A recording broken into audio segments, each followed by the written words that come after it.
এই যে পায়ে চালিত রিক্সা তারা ভাগ পায় না, তাদেরকে দেখবেন না এখন তো ফাঁকা। আরে ভাই ফাঁকা মানে কি? তারা হচ্ছে গিয়া তাদের কর্মসংস্থান নষ্ট করতেছে। এদের জন্য সারা বরিশাল তাহলে তাদের লাইসেন্স দিছে কেন? লাইসেন্স নেই তো, অবৈধকারী। অবৈধকারী অবৈধ। তাহলে অবৈধ একটাও চলবে না, দুইটা একটা অন্য রাস্তায় চলে কেন? কোন রাস্তায় চলে? যে রাস্তায় আমরা সিস্টেমেটিক ওয়েতে আমাদের নিয়ম অনুযায়ী সিস্টেমেটিক ওয়েতে নিয়ন্ত্রণ করতেছি, তাই না? আমাদের তো পলিসি আছে, সিস্টেম আছে। আমরা যদি সব ধরি অরাজকতা সৃষ্টি হতে পারে। আমরা স্লো প্রসেসে তারপর আগাই, স্লোলি দুই একজনকে আটক করি যারা ওরা বোঝে যে জায়গায় আসা যাবে না। আমরা কি এটা গজবে পরিণত? আমরা যেভাবে হইছে হাসিনার উপরে আপনাদের গজবে পরিণত। আপনাদের জন্য পুলিশ ওনার মুনাজাত এককালে গজবে পরিণত। আপনাদের জন্য পুলিশ আইন ইমপ্লিমেন্ট করে না, করতে পারে না। আপনাদের জন্য পুলিশ আইন ইমপ্লিমেন্ট করতে পারে না। আমাদের জন্য আমাদের আমরা তো কথাই বলতে, আপনি তো বাধা দিতেছেন। কথাই তো এই যে শৃঙ্খলা মেনটেন, তো কথাই বলি না। এই যে শৃঙ্খলা মেনটেনে বাধা দিতেছেন। ঢাকা শহরে অটো ব্যাটারি হিসেবে ভরে গেছে।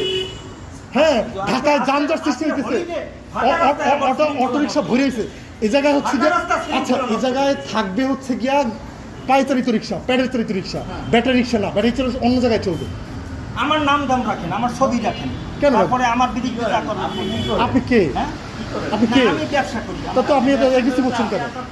আপনি বাধা দিচ্ছেন কেন? না না, ওনার উপরে অন্যায় হইতেছে। এই জায়গায় ঢোকা নিষেধ। এই জায়গায় ব্যাটারি চালিত এই জায়গায় ব্যাটারি চালিত কেন? এই জায়গায় ব্যাটারি চালিত রিক্সা ঢোকা নিষেধ। আচ্ছা ঠিক আছে, এই জায়গায় ঢোকা নিষেধ। ঠিক আছে, আমি এটা নিয়ে আরো বাড়াবো। হ্যাঁ হ্যাঁ, সমস্যা নেই, আপনি কারণ এই জায়গায় ব্যাটারি চালিত ঢোকা নিষেধ। আপনি কেন কি করবেন? পাইপুরি কামতে সরে বিদায় দিয়ে দেন, সবাইকে ছেড়ে দেবো। আচ্ছা আমরা যদি হিয়ারিং দেব, শুনবে না, জীবনেও শুনবে না। ও আবার ঢুকবে উনি। আপনি কি আইনমতো কাজ করছেন? আমি আইনমতো কাজ করতেছি, এখন করতেছি। তাহলে পলাইছেন কেন? সেটা তো তার বিষয়, যে পলিসি তার বিষয়, আমাদের কি? আপনি 5 তারিখের বিষয় আমাদের উপরে করতেছেন কেন? আমাদের তো কথা বলতেছেন কেন? 5 তারিখ তো অন্য বিষয়।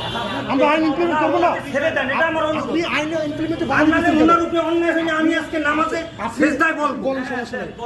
প্রত্যেকের শাস্তি হবে।